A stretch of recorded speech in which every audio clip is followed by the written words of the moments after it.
सेहत का दीप जलाएं, आज रोटी की चिंता में वो आशाएं खुद ही जलती हैं। महोदय, माननीय मंत्री जी का जो जवाब आया वो गलत जवाब है।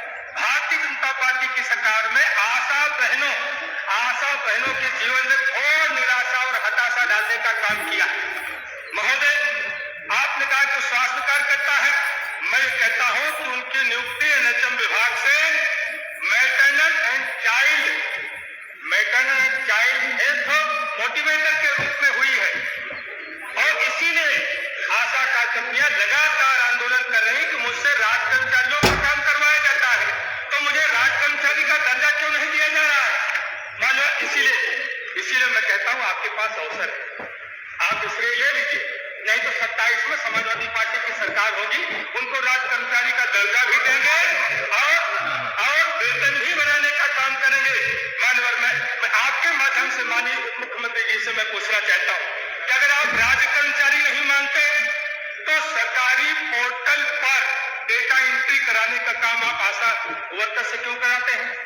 सरकारी योजनाओं में लाभार्थियों को दस्तावेज का सत्यापन कराने की जिम्मेदारी आपने क्यों दे रखी है? आप टीबी का मरीज उनसे खुजवाते हो, आप पोलियो अभियान उनसे चलवाते हो, आप कुष्ठ निवारण अभियान उनसे चलवाते हो, आप डेंगू, मलेरिया, फाइलेरिया का मरीज उनसे खुजवाते हो। इसलिए लगातार चाहे कुपोषण अभियान हो, मैं बिल्कुल एकदम समय सीमा में ही बात को खत्म करूंगा। मानव, इसीलिए आशा बहनें लगातार आंदोलन कर रही हैं कि उन्हें राज्य कर्मचारी का दर्जा दे दीजिए, क्योंकि आप राज्य कर्मचारी का ही काम करवाते हैं। मैं आपके माध्यम से मैं कहना चाहता हूं कि यह कृत्य सरकार का संविधान विरोधी है, समान काम समान वेतन का विरोधी है और संविधान के अनुच्छेद 21 और 23 का उल्लंघन करता है, जिसमें आप बेगारी कराते हैं।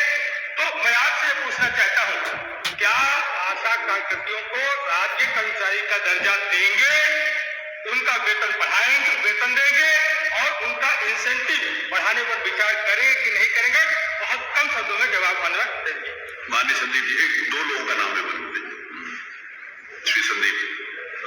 माननीय अध्यक्ष जी, आपने मुझे प्रश्न करने का मौका दिया, इसके लिए आपका धन्यवाद। माननीय मंत्री जी,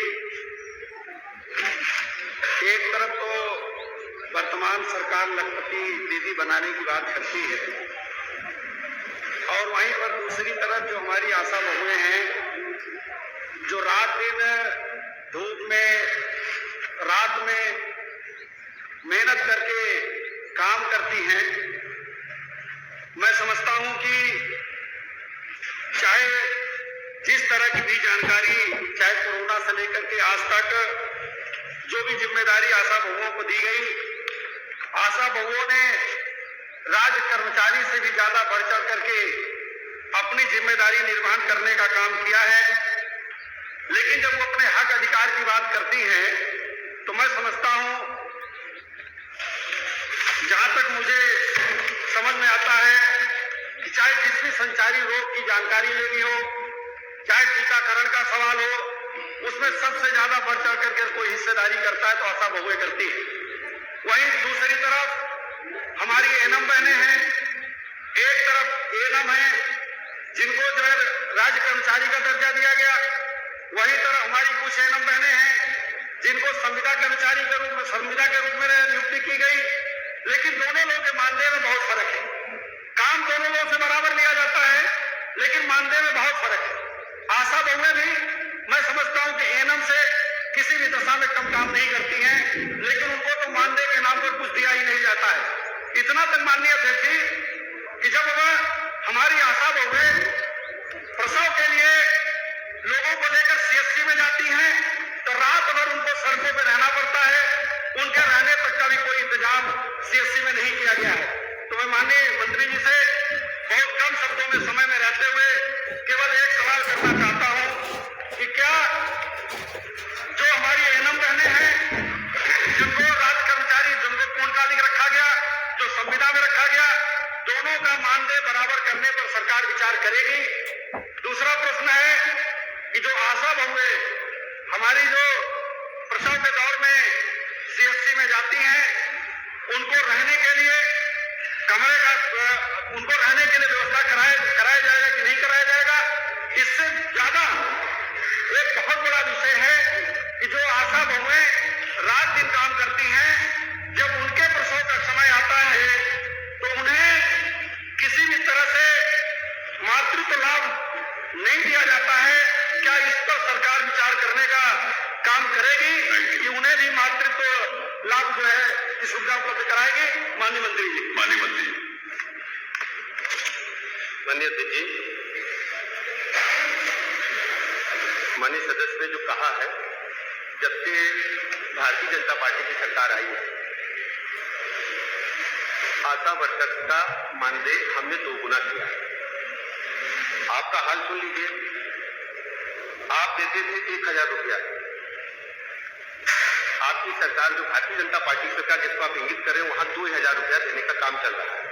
और जो उत्तर प्रदेश सरकार का था, पहले 750 था, अब हम उसको 1500 कर दिए।